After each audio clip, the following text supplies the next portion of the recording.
అన్న మాకు సైదాపురం మండలంలో జోగిపల్లి అనే గ్రామంలో మా పొలాలు ఉన్నాయన్న.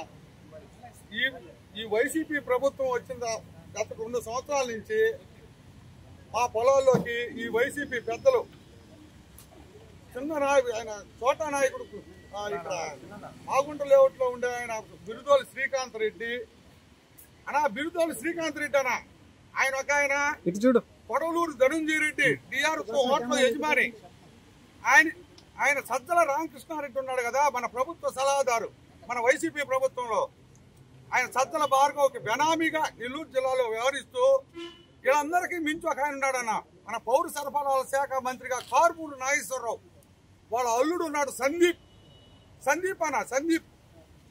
కారుమూరు నాగేశ్వరరావు అల్లుడు సందీప్ వీళ్ళందరూ కలిసి సిండికేట్ గా ఆదూరు శ్రీచరణ్ ఒగ్గు కృష్ణయ్య అనే వాళ్ళని ఒగ్గు కృష్ణయ్య వాళ్ళని పెట్టుకొని అక్కడ మొత్తం మైనింగ్ దందా చేశారు. 1,00,000 టన్నులకు నుంచి 1,50,000 టన్నులు దోపిడీ చేశారు.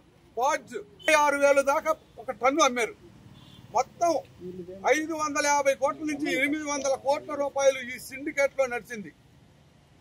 వీళ్ళు చేసిన పనులు వీళ్ళు అక్కడ ఒక పిల్ల నాయకుల్ని పెట్టుకొని వాళ్ళందరూ పిల్ల నాయకుల్ని ఈ పెద్ద నాయకులు మించిపోయేట పిల్ల నాయకులు కూడా తయారైపోయారు అక్కడ.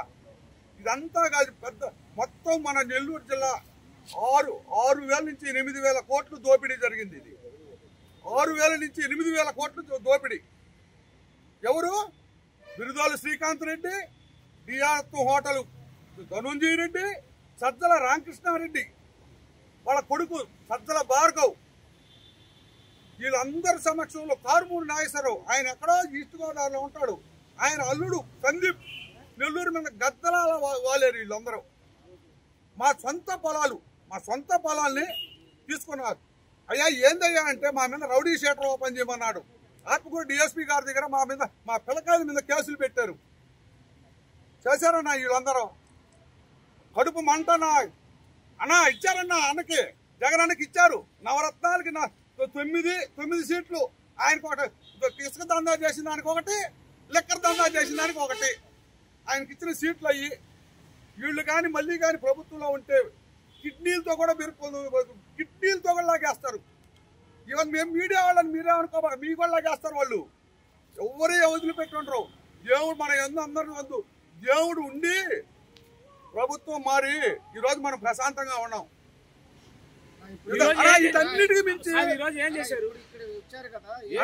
వీటన్నిటి మీద నేను సిఐడి డిఎస్పీ గారిని కలిసి దీని మీద కంప్లైంట్ ఇచ్చా.